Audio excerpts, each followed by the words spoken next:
Hi friends, welcome back to my channel. Informative videos కోసం నా ఛానల్ను సబ్స్క్రైబ్ చేసుకోండి. కేంద్ర ప్రభుత్వం ఉద్యోగుల భవిష్య నిధి ఈపీఎఫ్ఓ సబ్స్క్రైబర్ల కోసం ఒక విప్లవాత్మకమైన మార్పును తీసుకువస్తుంది. ఇప్పటి వరకు పీఎఫ్ విత్డ్రా ప్రక్రియ కొంత సమయంతో కూడుకున్న వ్యవహారంలో ఉండేది.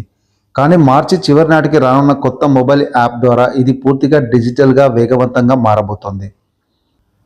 ప్రస్తుతం అందుబాటులో ఉన్న ఉమంగ్ యాప్ కంటే ఇది ఎంతో ఆధునికంగా ఉండడమే కాకుండా నేరుగా మీ స్మార్ట్ ఫోన్లోని యూపీఐ అప్లికేషన్తో అనుసంధానం కావడం దీని ప్రత్యేకత.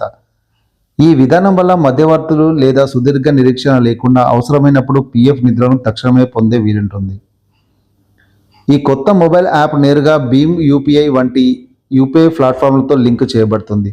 దీనివల్ల సబ్స్క్రైబర్లు తమ పీఎఫ్ నిధులను నేరుగా తమ బ్యాంకు ఖాతాలకు బదిలీ చేసుకొని అక్కడి నుంచి తక్షణమే వాడుకోవచ్చు.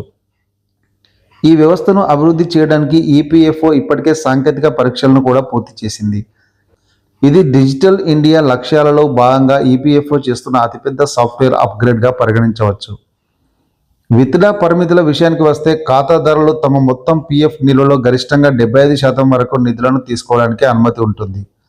ఈపీఎఫ్ నిబంధనల ప్రకారం భవిష్యత్ అవసరాల కోసం 25% నిధులు ఖాతాలోనే ఉండాలి. ఒకవేళ ఎవరైనా ఉద్యోగం కోల్పోతే వారు ఆ మిగిలిన 25% మొత్తాన్ని 1 సంవత్సరం నిరీక్షణ కాలం తర్వాత విత్డ్రా చేసుకోవచ్చు.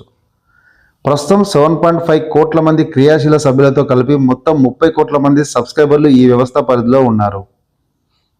26 లక్షల కోట్ల భారీ నిధిని నిర్వహిస్తున్న ఈపీఎఫ్ ఇంత పెద్ద మొత్తాన్ని డిజిటల్ పద్ధతిలో సులభంగా పంపిణీ చేయడం వల్ల సామాన్యులకు ఆర్థిక వెసులుబాటు కలగనుంది. యూఏఎన్ పోర్టల్ ద్వారా ప్రస్తుతం జరుగుతున్న ఆన్లైన్ ప్రక్రియలో ఉన్న సాంకేతిక ఇబ్బందులను ఈ కొత్త యాప్ అధిగమిస్తుందని అధికారులు భావిస్తున్నారు.